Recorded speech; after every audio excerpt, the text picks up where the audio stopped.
Hi, Mads again, and welcome to the part 4 of our lesson number 2. And this time I will be showing you the digital representation of the vector so that you can able to view it clearly in a digital form by using this explanation that I am going to present to you.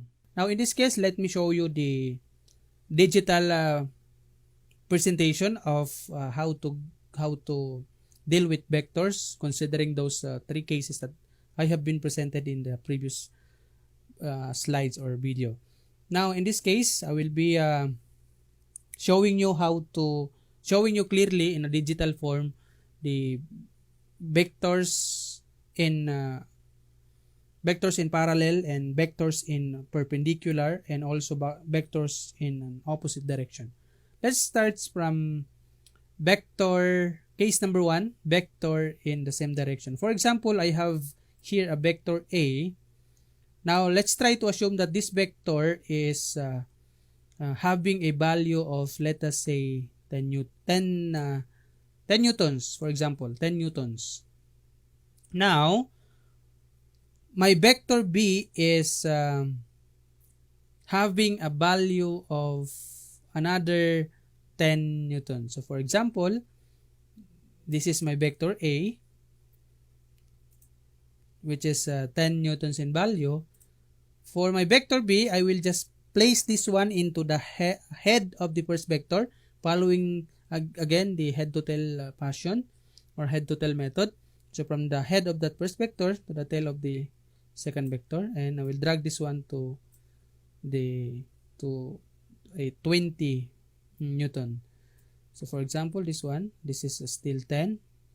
So I will just have to connect this one from the head of the first vector, and I will label the head of that last vector to this value here. So my vector A is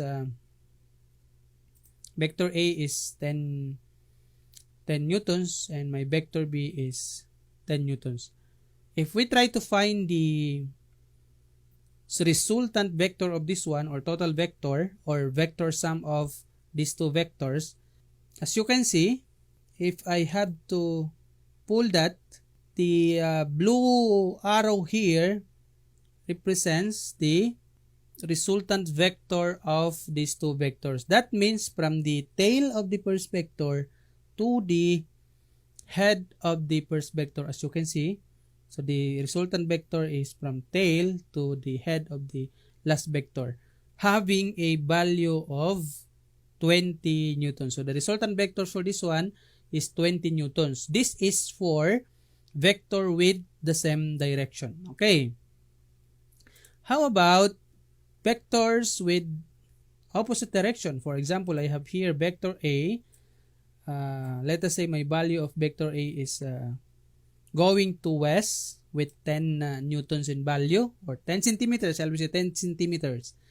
And my vector B is 20 centimeters. So from the head of that first vector, that one, I will drag this going to the right. So my value is 20. So this is from the point of origin to that is 20. Point of origin, 10, I mean. From point of origin to that, to the head of the first vector is 10. And then another 10, that would give you 20. So if you want to see the value, so for vector A, that's 10 centimeters. And assuming that this is centimeter. And for vector B, where is our vector B? This one. For vector B, from the head of that first vector, going to east, for example, is 20 newtons. Now, what is the resultant vector? So the resultant vector is, let me try to grab this one. So the resultant vector is the color blue here. That's the resultant vector. That means resultant vector is being drawn from the tail of the first vector going to the head of the first vector having the value of 10 newtons. Why? Because you subtract 20 to 10, that will give you 10 newtons due.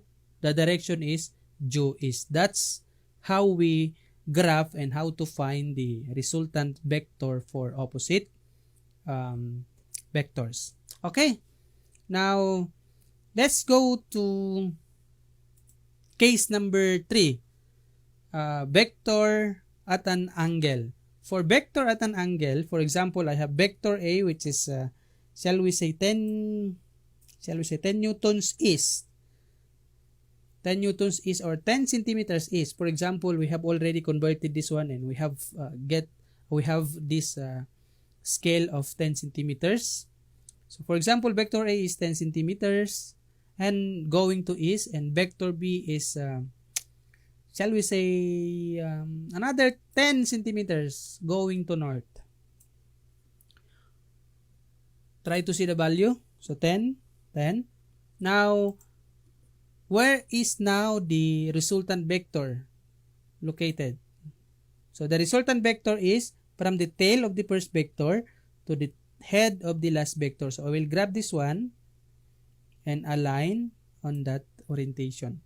So if we click this one, the value here, as you can see, 10, and then the resultant vector here is 14.1. And if you want to see the angle is 45.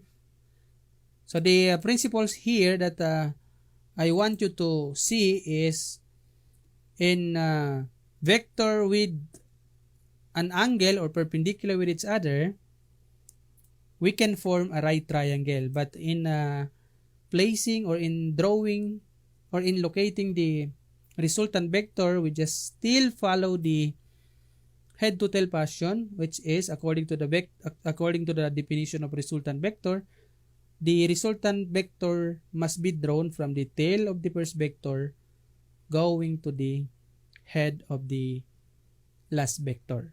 So that's how we graph our case number 3, which is vectors at an angle. So if you have some clarifications regarding this one, you're free to ask queries in our group chat.